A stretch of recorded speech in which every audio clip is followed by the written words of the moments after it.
to you from the Black Swan Media Studios. This is Fireside Chats, talking to the real difference makers in the world. Now, here is your host, John Crump. A happy Wednesday from the apocalypse. How is everyone enjoying your sub-quarantine or forced quarantine or whatever the situation may be? I am your host, John Crump, and I'm here to help you through these troubled times. Remember, you can always help out the show by going to patreon.com/John Crump, or you can make a one-time donation type thing, kind of like a super chat at paypal.me/JohnCC. I am bringing back a fellow Virginian tonight who has been on the show before. He is the one, the only, from Gorilla and Guns. The link is in the description. And his name is Silverback. What is up, my friend? Oh, no, not a lot, man. Just, living and making it and hoping I have enough toilet paper. Man, how's the apocalypse treating you? It's everyday normal for me, man. I still got to work. My business is considered essential, so I still go to work every day, just like normal. I've been homeschooling my kids, man. Do you play video games at all? I do. Have you played The Division? Yeah, I had when it first come out, yeah. I feel like you were living in The Division. Yeah, because I think it was like a virus situation that kind of diminished the world population and put everything in shambles the way it did. Yeah, it's a pretty interesting game. Yeah, Division 1 was in New York City, and then Division 2 was set in DC. Yeah, I haven't played part 2 at all. I just played the first one. I've been playing a lot more of the new Modern Warfare here lately, but thinking about getting the Doom Eternal and seeing what's going on with that. Yeah, that looks pretty good. I played a lot of Modern Warfare myself. Yeah. So, how else has life been treating you besides being, having to go to work during the pandemic? Yeah, I don't get my coronacation, so I mean, not too bad. I'm still living and breathing and doing my thing, so I really can't complain. Just keeping an eye on the world and how things are turning. Yeah, man, it is pretty damn interesting getting out there. I'm gonna play a little video for you that I saw today. All right, Uh, go for it. I think it's kind of funny, but give me 1 second. I just got to share it. I think everyone out there will get a kick out of it. It's a guy. What's up, John Voorhees? It's a guy named Ryan George. Very, very funny YouTube comedian. So let me go ahead and get this started. It's the 90s.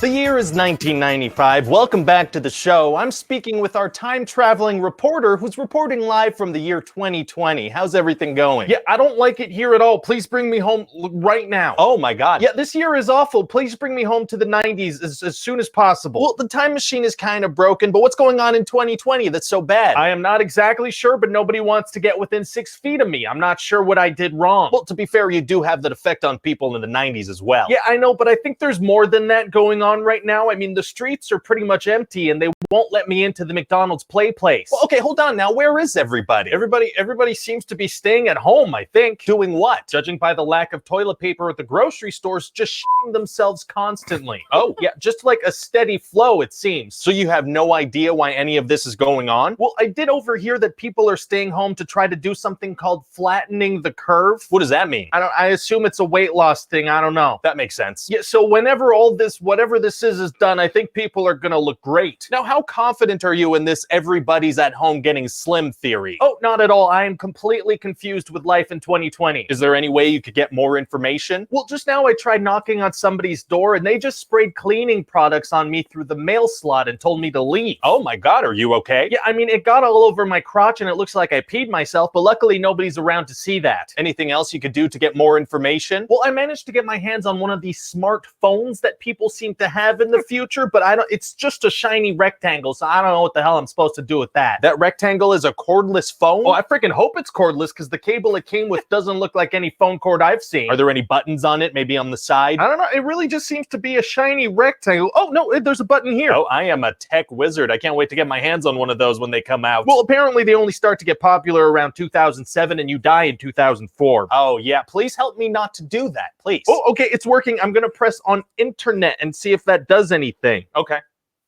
Okay. Yeah, please send me home, please. Well, what does the internet thing say? Oh, there's a pandemic, so I would absolutely love to come home, please. Well, like I said, the time machine is kind of broken, and also, what the hell are you talking about? Okay. COVID-19 is...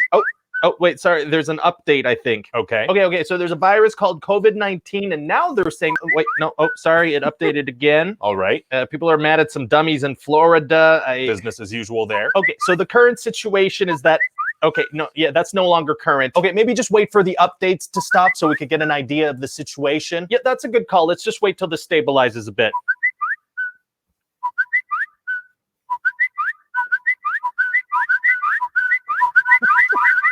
Yeah, this is not stabilizing. Okay, that is a lot of updates. Yeah, okay, so I will say this. Please send me to any other year. Literally any other year. Well, listen, I can put in a request. What year would you want to go to? I heard that 1997 has something called Tamagotchis. I would love to go play with that. What the hell is a Tamagotchi? It's like a little digital pet thing that you take care of, and then it itself and dies. Oh, wow, so the immediate future is very dumb as well. Well, listen, I'll put in your request for 1997, but in the meantime, you're gonna have to hang out in 2020 for a bit. Oh, okay, I will have to ask that you refrain from swearing, though. After all, this is a family show. Oh, okay, my bad. That's okay. Why don't you just go hang out somewhere, have a drink, wait for this to blow over? This is set to go on for months, and all the bars are closed. Oh, holy shit.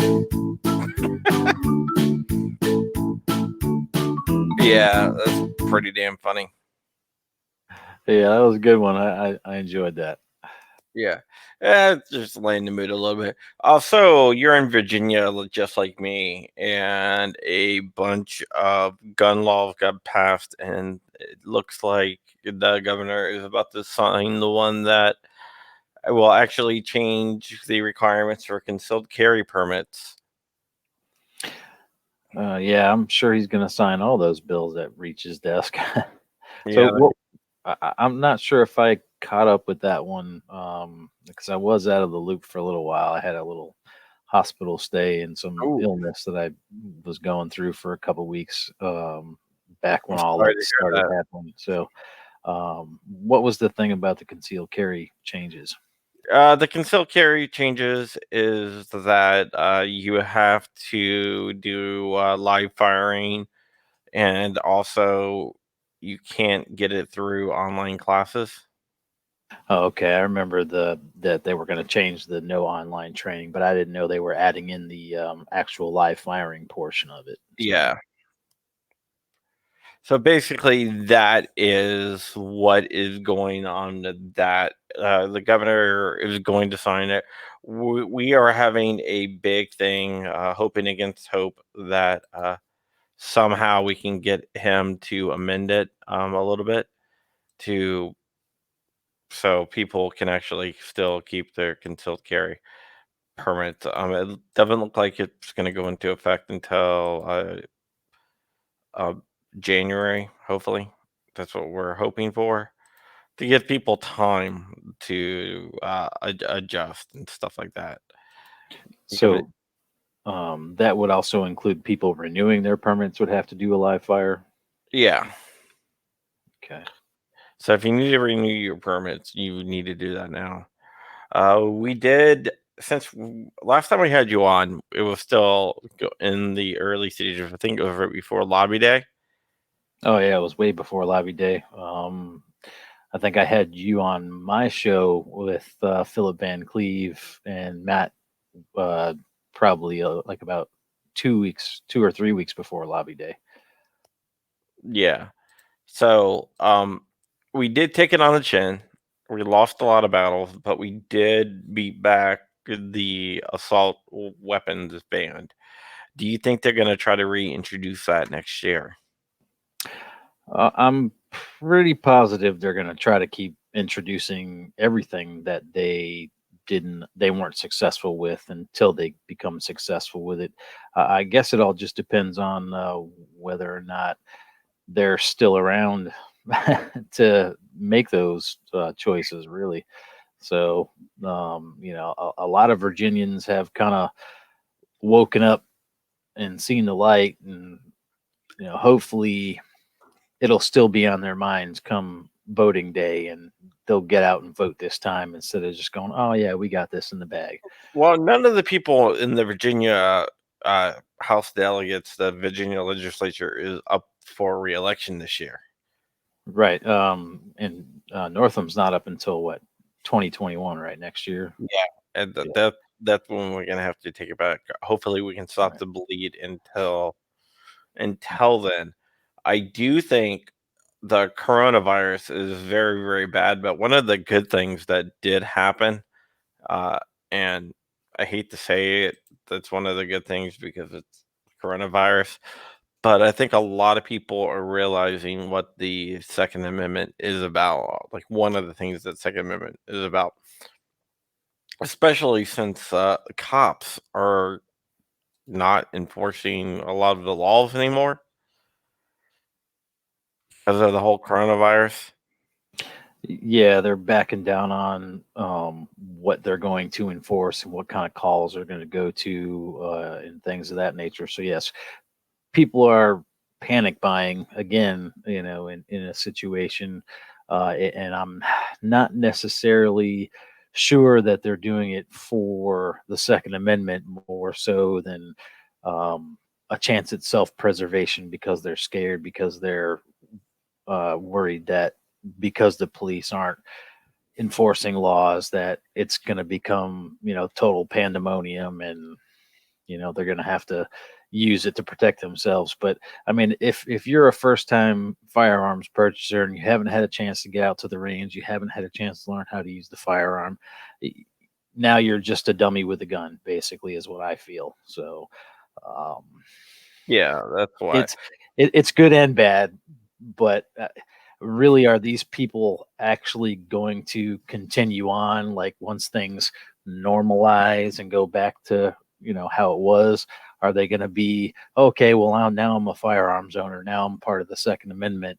Let's fight for our rights and let's wake up and see the truth for what it is. Well, I don't think somehow that. got it. I mean, I think they will kind of realize a little bit about what it is. But if you look at this from Cincinnati, I put up a thing from Cincinnati right here. This is from it was somebody took a picture of the TV. Uh, if there's assaults with no injuries, they're not going to send an officer. So if someone attacks you, they're not going to send an officer unless you get seriously hurt. If you're menacing someone, basically meaning, somebody's harassing you on the phone or menacing you, they're not going to send it. If someone tries to take your property, they're not going to send police. Breaking and entering, they're not going to send police.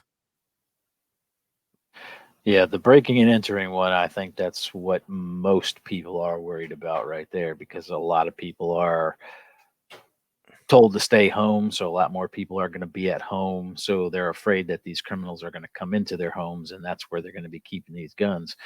But again, like I said, if they're only doing it for some kind of comfort, thinking that they're going to be able to pick that gun up and make things happen if they need to, like I said, I don't necessarily think they're in it for the Second Amendment. I think they're in it just out of fear, and that's it. And that's really not a good thing. Oh, I totally agree with you. But at the same time, I also think that they're going to realize that they don't want to be in the middle of the purge without a firearm. And next time, they're going to realize this could happen in the future. And I think they are going to realize that they need to have firearms in this. John Voorhees is in Ohio, so yeah.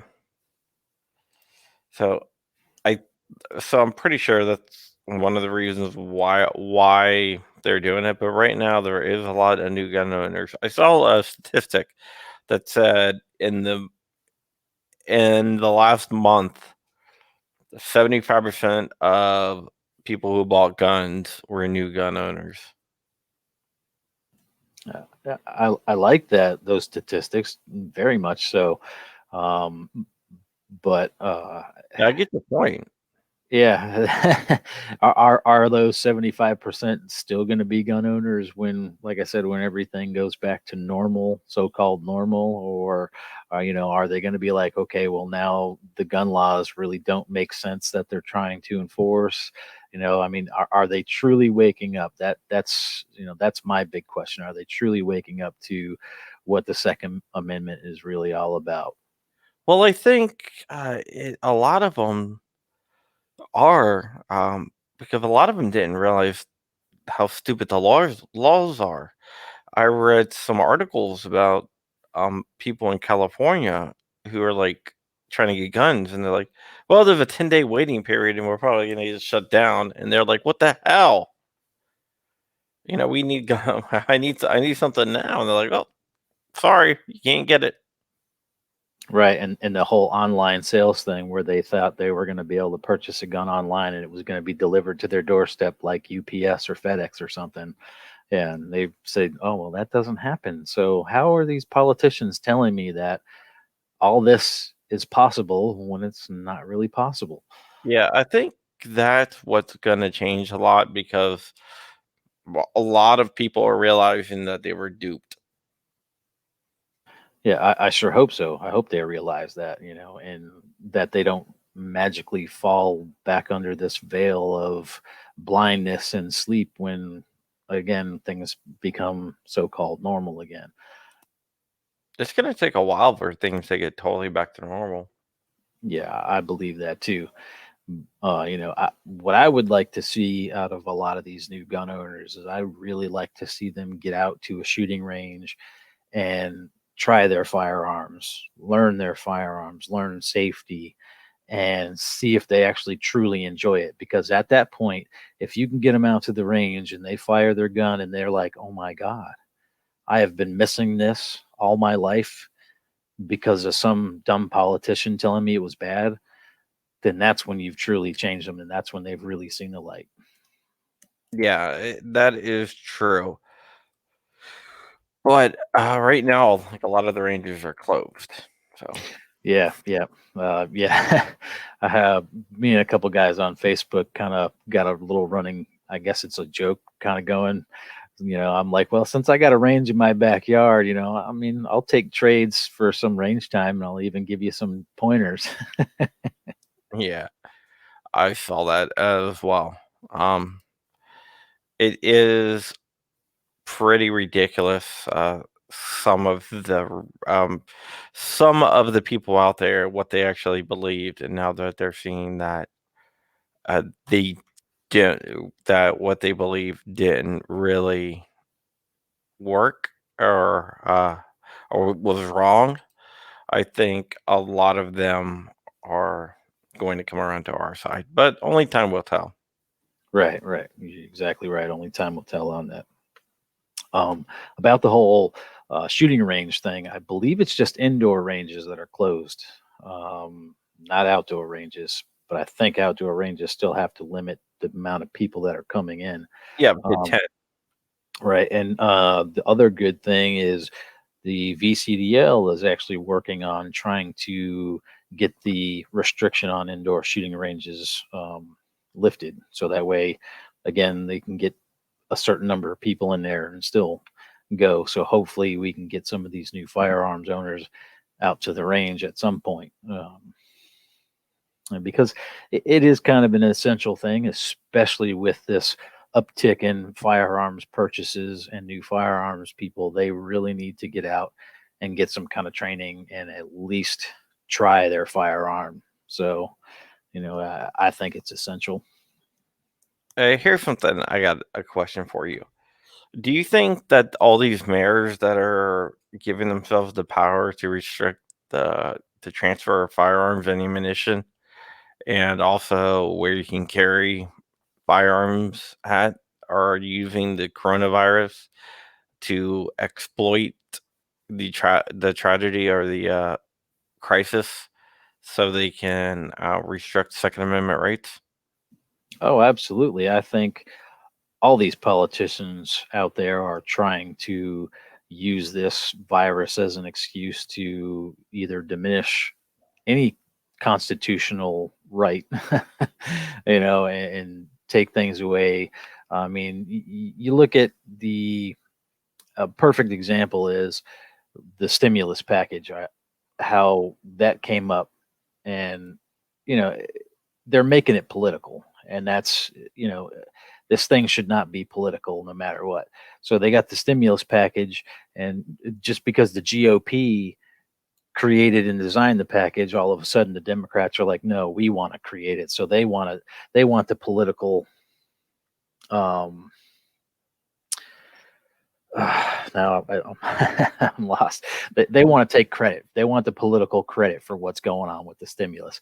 But at the same time, they also want to put little pieces of their agenda that they missed last time around into the stimulus and get the things through. So, yeah, I believe Requirements on airlines, like emissions requirements on airlines. like anything that they're trying to get, $15 minimum wage. yes, the $15 minimum wage, that's kind of bullshit. I mean, that's they've already been trying that out in Washington, I think in Seattle, and it's been putting a lot of businesses in danger, so making people lose jobs. So what good is that? I mean,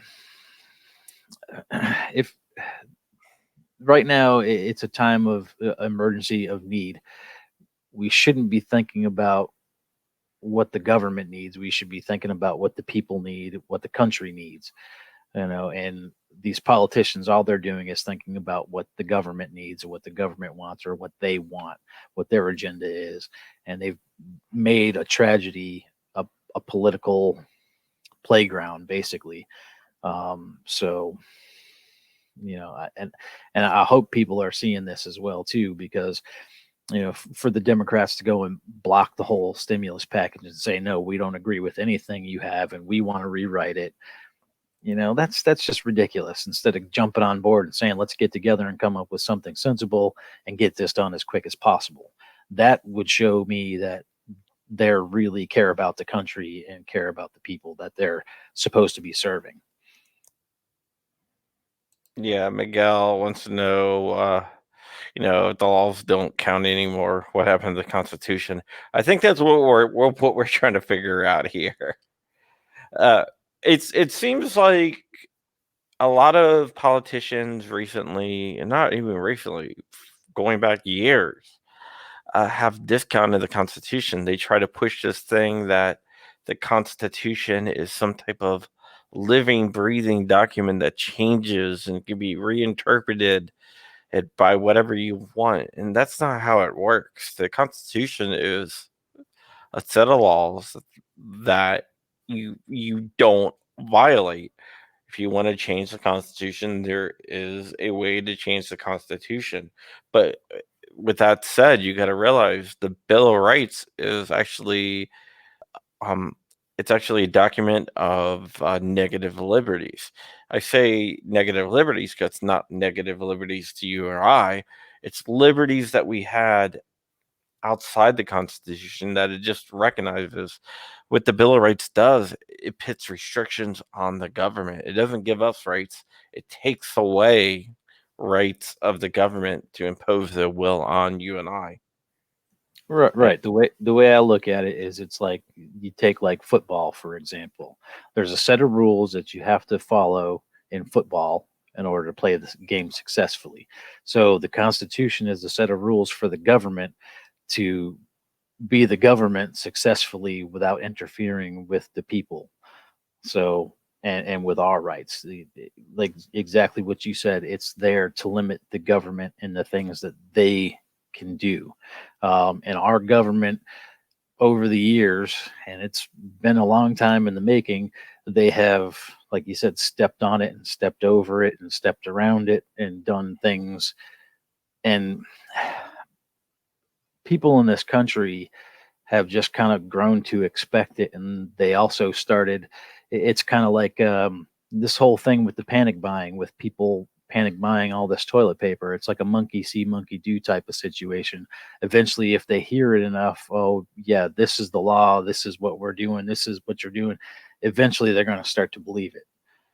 So now we've got all these people believing that the government can go ahead and change all these laws and infringe on our rights. And because the government's always been pushing that we have the right to do this, people just eventually started believing it instead of going, no, you don't have the right. So, Yeah, what I'm worried about is they're going to use the coronavirus thing, kind of like what they did during the Katrina, where they were confiscating people with guns. yeah, and they came out with that law after Katrina that shouldn't have happened. I don't know exactly what the bill was or what the law is, but from what I understand, that during a state of emergency, they're not allowed to confiscate anybody's firearms, go around and break into people's houses and whatnot, and that the state laws still apply as far as firearms go. So you're still able to transport and everything else, excuse me, as long as you're doing it within the normal state laws. Yeah, but you have people like this mayor out of Bellingham, Washington, that not only uh, says that she has the power to ban the sale and transfer of guns and ammunition, but during a crisis, she has the power to ban the carrying of guns. Yes, that's where she's wrong, and she obviously doesn't know the laws that she's meant to be upholding. So, yeah, there's a lot of that. I mean, even down in Louisiana, they're trying to do that again, the same thing, and they have already gotten spanked for it because of Katrina. So, these politicians never learn. And again, that still comes back to that whole, if they say it enough and people start believing it enough, it becomes true type of thing. Yeah, it's very scary because a lot of people say that, um, the police aren't going to go take away my weapons. The National Guard aren't going to go take away my guns. That's they're going to stand with me. And what happened during Katrina says that might not be the case. Right. Yeah. I mean, that was, I can't believe that all those law enforcement and National Guard, I don't know if the National Guard was on board with it, but I can't believe they got on board with it, violating people's civil rights and taking away their guns and going through and just, I seen some videos, and they were using battering rams to bust down people's doors so they could confiscate firearms, and you know Yeah. that's not America. Well, I talked to one cop, and he said, "Well, if they tell me to do it, I have to do it." And I was like, "But that's a violation of the Constitution." He was like, "Yeah, but I need that paycheck for my family." And I'm like, "You took an oath, a sacred oath to the Constitution. You know, if I took an oath like that, I'm not violating anyone's rights." Yeah, job be damned. I mean, you can go find another job. You know what I mean? There's plenty out there, and there's going to be plenty out there for somebody who's an honest, hardworking person. So, for them just to go, well, they told me to do it. That's just that's how these politicians are getting away with the shit they're getting away with. Yeah, it is really scary. Um, what people have to realize is when you take an oath to the Constitution, that oath overrides any orders that you are given.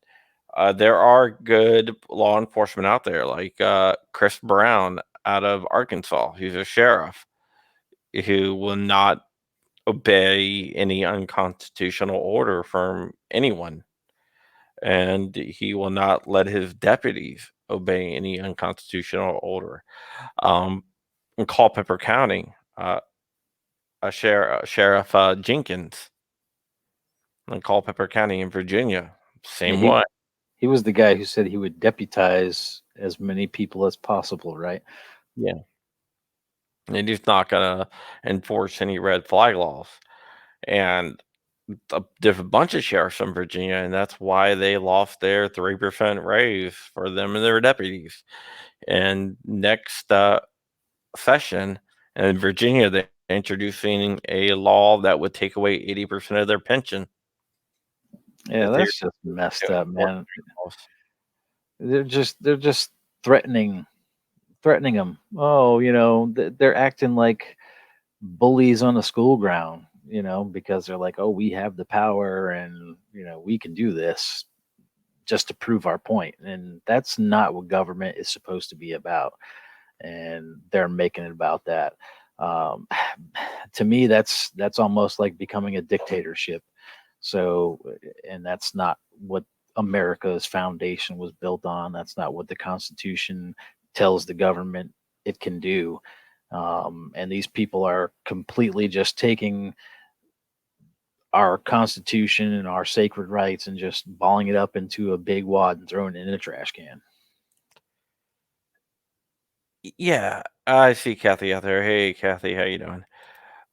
It's not only that, but we are a republic, and people have to realize what that means. That means we're not a democracy. Democracy means majority rule. The Yeah. majority is the highest uh, thing in the land. In a republic, it's rule of law. The law is the highest uh, thing in the land, and the highest law in the land is the Constitution.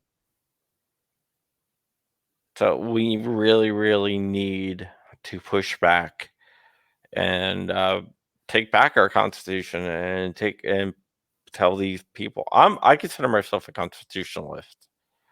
Um, you have to obey the Constitution. That's why things like hate speech laws really piss me off. Not that I'm for hate speech, but hate speech is unpopular speech, and that's exactly what the First Amendment is there to protect, is unpopular speech. Right. It's the freedom of speech. So you have the right to say what you want to say. I mean, if people don't like it, they don't need to listen.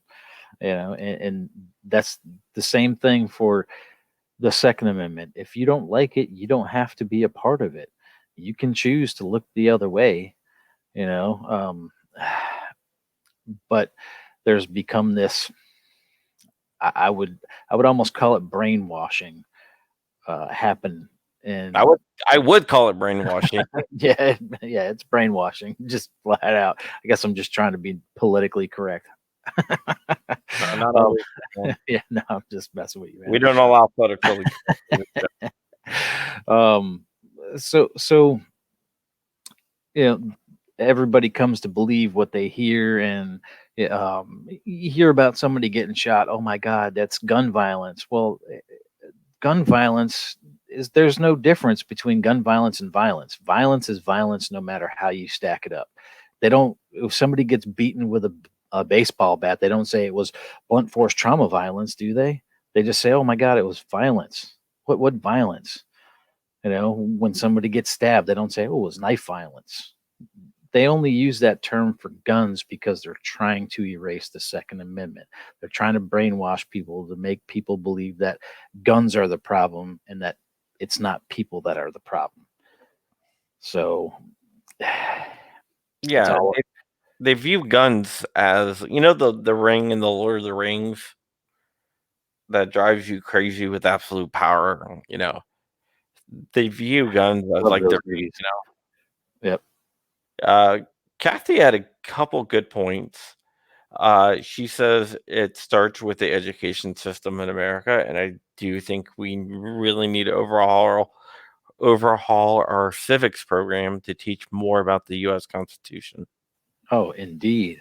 I have a perfect example of how messed up the educational system is, especially here in Virginia. When my son was in school, he used to get in trouble all the time for correcting the teachers, especially in history. because history is his thing. So he used to get in trouble all the time for correcting the teachers. And one time, one of the teachers finally called my wife, and she was talking to my wife, and my wife says, "Okay, so was my son wrong or was he right?" And the teacher said, "Well, he was correct, but that's not the correct answer for the test." So my wife said, "So the wrong answer is the correct answer for the test?" And she flat out said yes. So they're teaching our kids misinformation, and they're getting away with it. It's And indoctrination. right. And nobody's doing anything about it because everybody's just, it's like in that movie, They Live. There's this big beacon just saying, sleep, obey, and that's it. And everybody, a lot of people just are so complacent that they just go along with it because that's the way it is. That was an awesome movie. One of the Indeed. best lines of any movie out there. When Roddy Piper walks into the bank, he's like, "I'm here to chew bubble gum and kick ass, and I'm all out of bubble gum." And everybody starts screaming. Yeah, that Yeah, was a great movie. yeah, One of my all-time favorites. yeah. Kathy also brings up the point that there's a problem with activist judges, and there definitely is, where they act on what they think and instead of what the law says. So they rule as what they think the law should be instead of what it actually is. Right, right. They're letting their emotions get the better of them. And as a Supreme Court judge and having taken the oath, it's not about you. It's about the Constitution. It's about the country. It's about we, the people, not the individual who is making that choice. So, right, their emotions are getting the best of them and they're letting their emotions lead their decisions. Yeah, and Kathy wants to know how we get to the masses, and I think we get to the masses by guerrilla warfare. See, I worked in the guns and guerrilla. Yeah, I like that. Uh, You gotta spread the bananas around a little bit. yeah, you have to do stuff like social media and alternative media, like shows like this, shows like yours, um, and just get it out there and just share them, share the links and everything. And that way we can actually get the message out there. The internet is a great equalizer, I believe, because the internet helps me get my message out there through my writing at Amaland and other places. It helps you get your message out there through videos and YouTube. And we just need to. Oh, Kathleen, sorry. Sorry. Oh, I just called her Kathy. Kathleen. But we have to use every means possible because we can't use the mainstream media because they're not going to put a pro-gun message out there or a pro-constitution message. Um, they're elitist. They don't think that you have the same rights they do. Look at Bloomberg when he was had a when he had a town hall in Virginia, and when he was asked, why do you have the right to have people armed guards and I don't have the right to defend myself? And he basically said, because hey, you know, I'm better than you. Yeah, he didn't say that in that words, but that's kind of what he said. Yeah, yeah, they all come off that way. Everybody. Yeah, they definitely all come off that way. They believe that um, because if they're not the rich ones, it's the politicians, and they come off as believing that they have this god power now because they're the ones lawmakers, and all this other stuff. Um, so they believe they have the right to decide everything for us, like they're the parents and we're the children. So that's the way I kind of view it. They think they're the parents and we're the children, and we should just shut up and mind our own business. It's exactly true, and we have to fight back against that. And I think the internet gives us that ability. Yeah, I To, mean, because people who aren't looking for stuff like this might still come across it and then go, what's this all about? And, watch it, or, find one of the groups like my group, for instance, on Facebook. I mean, I spread a lot of different news around about the 2A and things like that. And, you know, try to give people information. Information is the big thing. Everybody needs to be educated. Everybody needs to know what's happening. I never really was a big person into politics up until a few years ago, when I really realized how screwed up things were. I mean, I always believed things were screwed up, but I never realized exactly how bad they were. And at that point, I really started getting in on it a lot more. yeah, Miguel brings up a good point that broadcast news programs are a problem, and they are, because it's we are past the time where broadcast news actually gave you the news and they gave you the facts and let you make up your own mind. We're to the point now where everyone on broadcast news is a political analyst, and it's all opinion pieces. There's no more news. The days of Walter Cronkite are long gone, man. Yeah, it's not that they give you, the facts and hey, you can make up your mind. No, they want to shape the narrative. There was a guy at Vox, Carlos Maza, who got fired from Vox, thank God. But he was talking about how they needed to be the gatekeepers of information from the people. And that is just so elitist. And it's him saying, we are better than the normal plebes out there. And we have to control what they get to see. Yeah, Steven Crowder, man, he always used to pick them apart. Yeah, Pretty still Maza. does. Yeah, Yeah, Carlos Maza was the guy who tried to get him taken off. uh, yeah. Steven Crowder's awesome, man. He's amazing. I love watching his videos, man. I mean, he's very intelligent. He's very passionate about what he does, and he believes in the Constitution. He believes in freedom. And I'd like to try to get more people listening to his message. Yes, I like Steven Crowder. I like his change my mind segments, especially when he plays dumb and lets them dig themselves a hole. And then all of a sudden he's like, well, you've said this, could you be like, no, no, tell me about that. What is that? What is that? And then they say all this BS, and he's like, well, you said this, and that's not true because of this, blah blah blah. And they're Right. like, oh my God, he knew what I was talking about.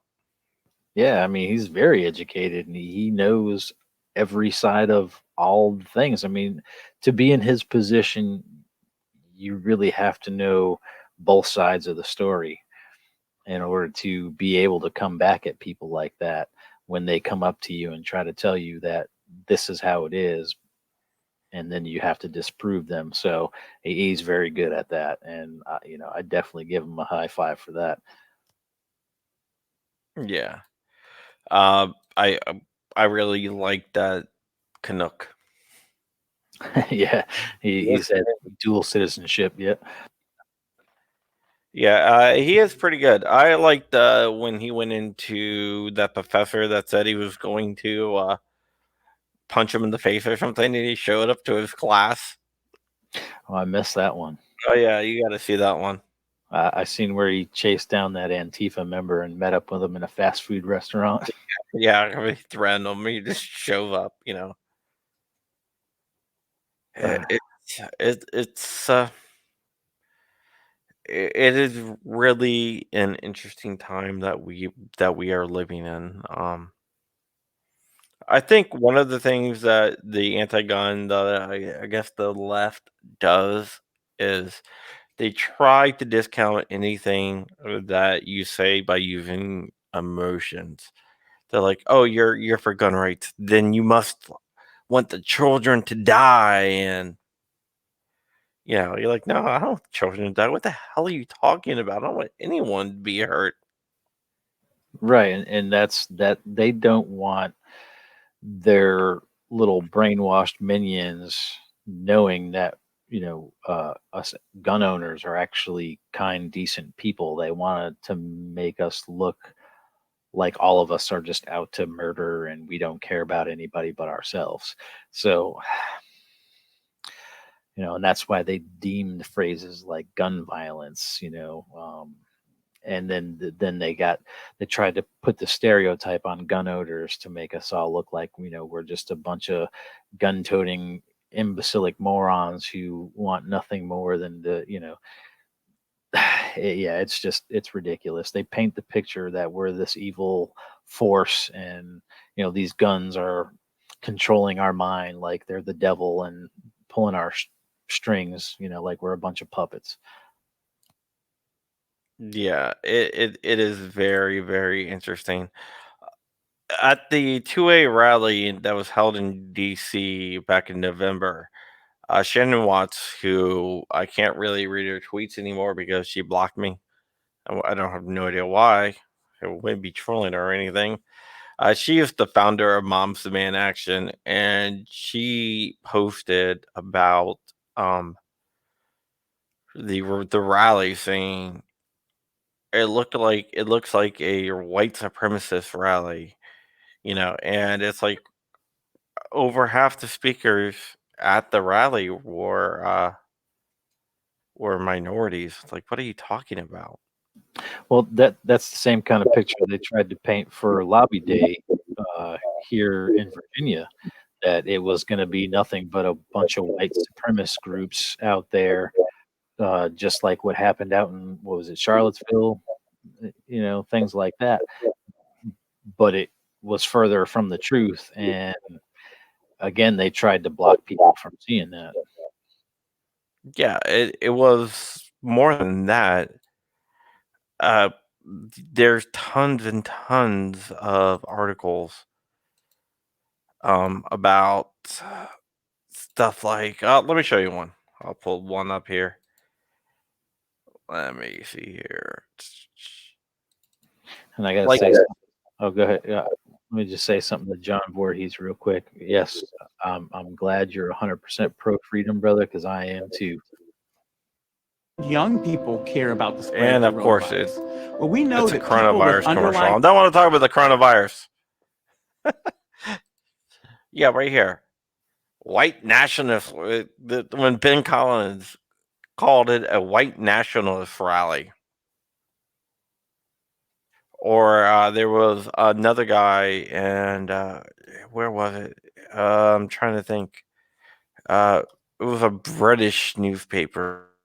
I can't remember, but he was talking about how Nazis um, back down. Neo Nazis that marched on Richmond back down.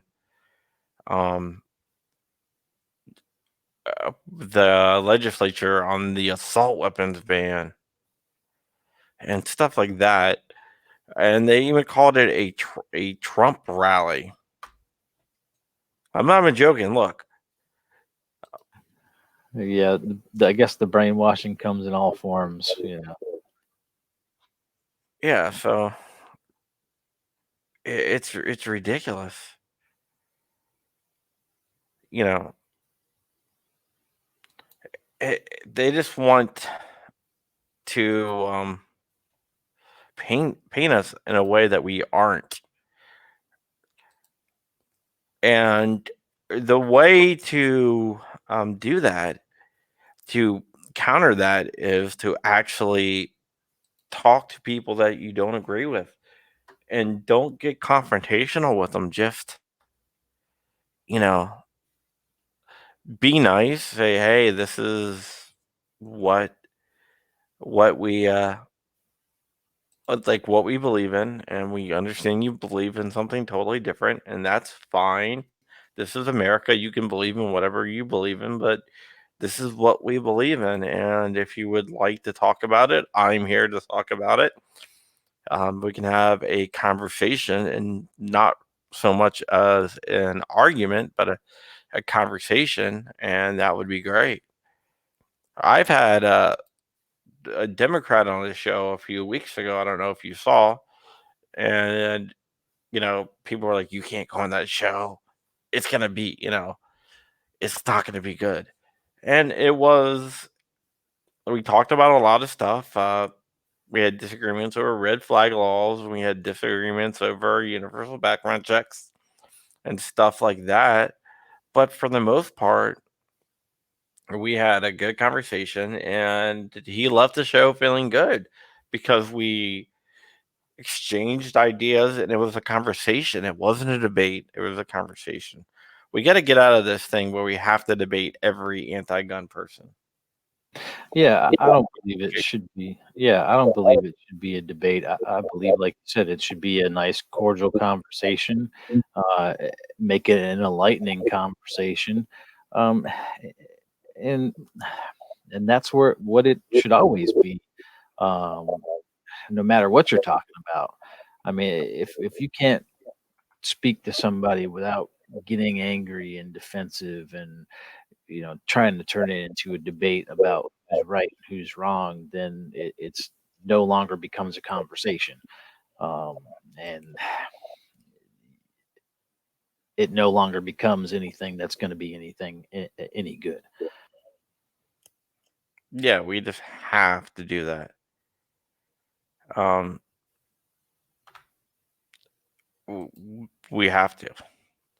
See, what happens a lot of times, and I've noticed within a little bit of human nature, especially when it comes to the anti-gun side, because they get and my sister, oh my God, my oldest sister, she gets so wrapped up and encapsulated by it that when you try to have a regular conversation, their tempers, their blood pressure starts raising, their tempers start flaring, and because you disprove them and they can't figure out a way to prove themselves. So that's when it becomes an argument or a debate for them, and then they just start spewing stuff out of left field, and nothing makes sense. So then, and that's where a lot of the conversations go bad, and people in our position start to get frustrated and are just like, "Oh well, forget it," and walk away. It should be our job uh, to diffuse that situation, calm that other person down, and get them back into the conversation. Yeah, definitely. We definitely. This is the one. Hold on, let me bring this up really quick. This is one of the things that I was talking about. I wrote this article here. Let me just close that. I wrote this article here where it said Virginia lawmakers reject assault weapons ban after white supremacists said it would spark your civil war, and the whole article is about Lobby Day. Nothing about civil war, or nothing about white supremacy or anything else. So the Yeah, headline is one thing. So I really can't fault the reporter on that because what a lot of people don't realize is I'm a journalist. I write. I don't really do the headlines. Most, I would say almost all reporters don't write the headlines. The headlines are done by editors. So if you read the article is about Lobby Day and how it backed down. And it talked about Chap Peterson saying Lobby Day was the reason why the assault weapons ban wasn't passed and stuff like that. So then an editor comes along and he has an agenda, so he sticks a headline down there. That's why a lot of the headlines that you read in the articles don't line up all the time. yeah. There's been a lot more of those lately. And that's not really the fault of the reporter. It's the fault of the editors that have an agenda. And if the article don't meet that agenda, they are going to um, attach that headline a headline to it that fits their agenda. Right, and that is, um, it's smart on their part because they know 85% of the people that come across it are only going to read the title, and then that's where it stops. Nobody actually dives into the article and reads what the article is about. Yeah. And I would say it's higher than 85%. Yeah, I mean, you get them, they read the title, then they base their opinion off the title, and that's where it goes from there. So, but yeah, it's probably more than 85%. Yeah, if you just do this. Uh change the headline of some article and have an article about something totally different. People are going to comment on it on Facebook, and then when you say, I have actually done this," and then when you say, "Have you read the article?" they're gonna say, "Of course I did." And usually I just say, "Okay," and like move along whenever I do it, just to see who actually reads the articles or not. Yeah, like put up like a anti-gun title and then make the article about puppies and kittens. Exactly. And I've done that. I've definitely done that. So it's a problem, and I don't know really how to solve it. And there've actually been studies done to see how many people read articles, and I think it was like in the 90% tile that don't actually read what's in the article. Wow. You know, I post articles on my page sometimes because I think it might be a good article, but if I don't comment with the article, that means I didn't read it. But I do go back and read them. But if I do make a comment when I post the article, I've read that article. So I'm not posting articles based off and putting up commentation on them based off the titles. So when I do comment on them, I have read the article. Yeah, I always read the articles. I read a lot of articles, but it's part of my job. Yeah, I mean, unfortunately, I really don't have a lot of time to do a whole bunch of article reading. So, like I said, I'll post them up there because it's something I want to read, and that way it gives me a chance to remember what the article was, so I can go back and read it. Because a lot of times in my Google feed and my news feed, I don't find those articles again. They might pop up, and I might be like, "Oh, I want to read that article, but I don't got time right now." And if I close it out and go back into it a couple hours later, it's all different articles, so I can't remember which one it was and go back and read it. So I'll just post them up there with no caption, and I can go back and read them later. There is also something that they do, it's stealth editing that they do. And there's a website. I'm trying to think what it is. Hold on. I'm searching for it right now. The tracker. But there's a website that tracks like uh news deaths. That's what it is. It's a pretty cool site. I'm not sure if you ever heard of it, but it's a site that everyone needs to check out. Basically, it archives all the news sites out there. So when they go back and they do a stealth edit, it will track it. And Nice. some of the stuff is ridiculous. Some of it's like, okay, well, it's a spelling error or whatnot. But some of it's like, they remove quotes, and stuff like that, or they remove facts that they put out. But it's a very interesting site. It's newsdiffs.org. All right, man. Well, we've been talking for about an hour.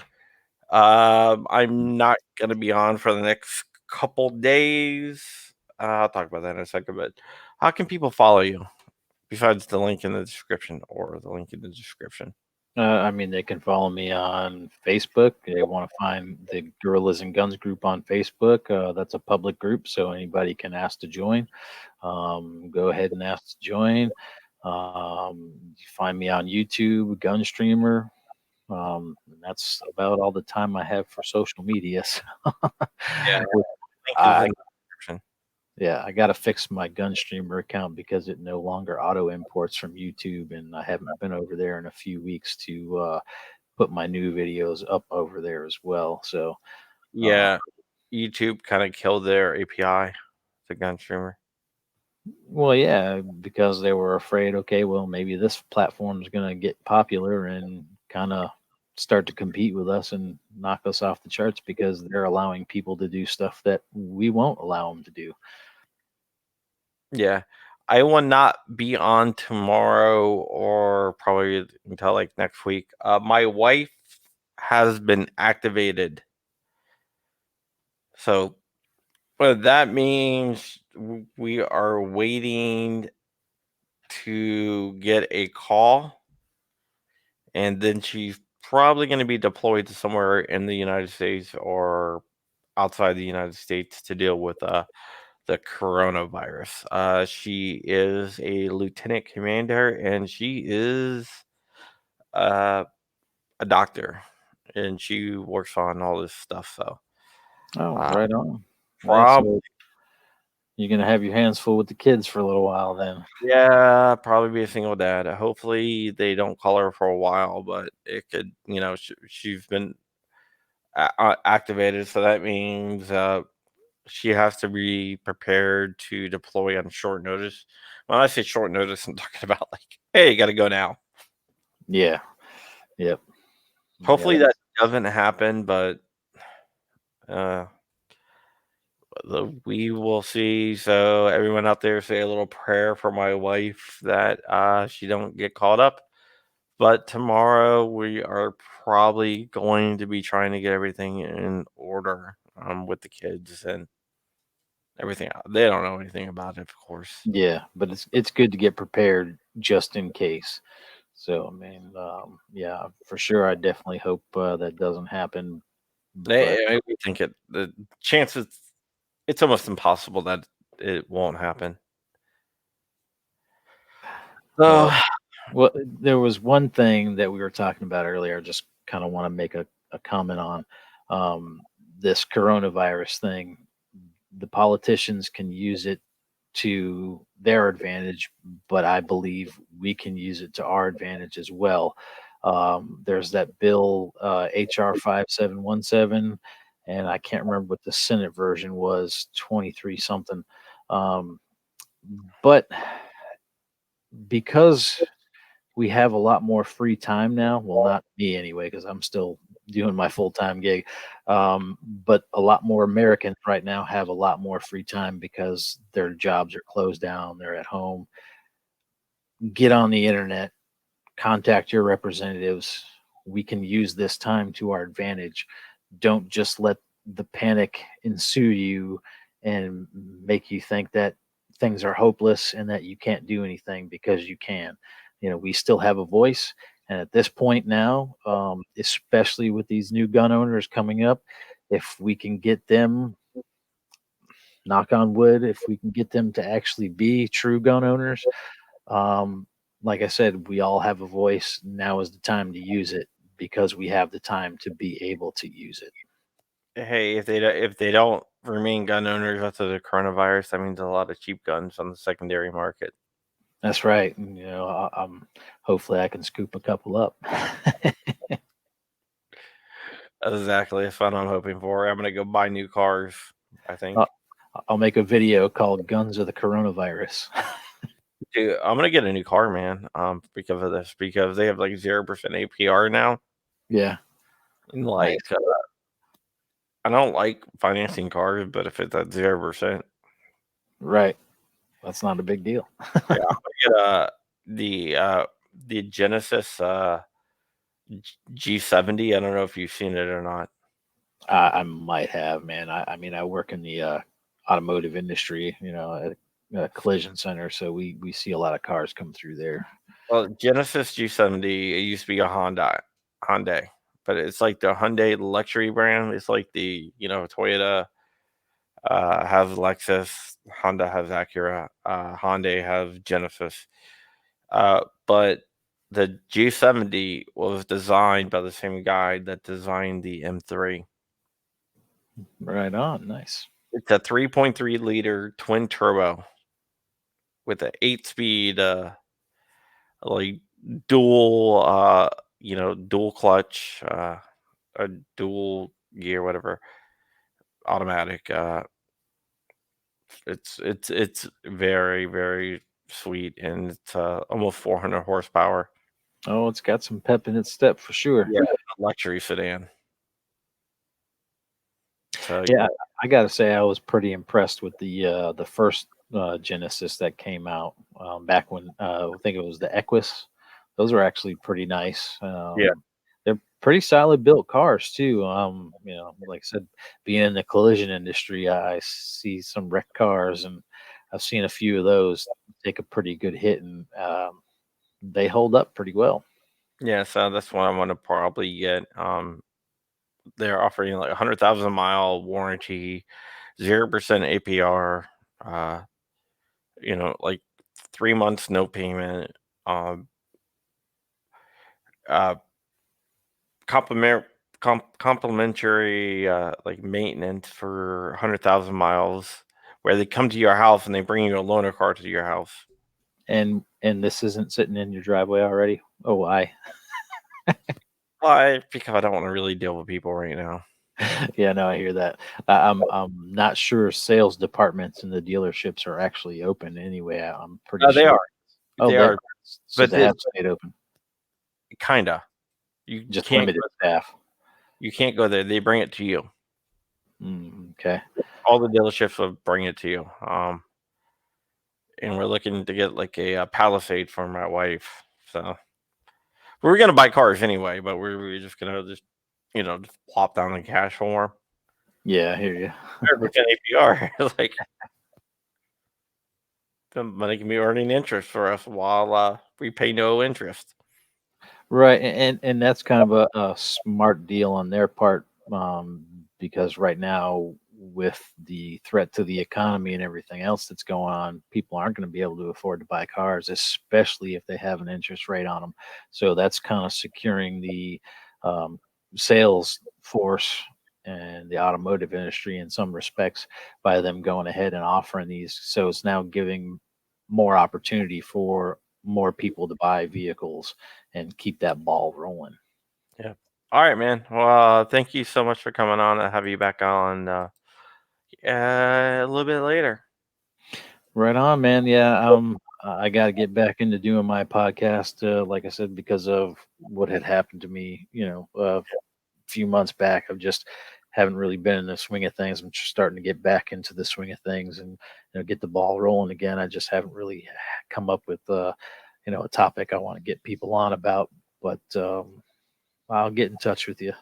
All right. Well, I hope everything turns out okay. And we are out of here. I will see you guys later.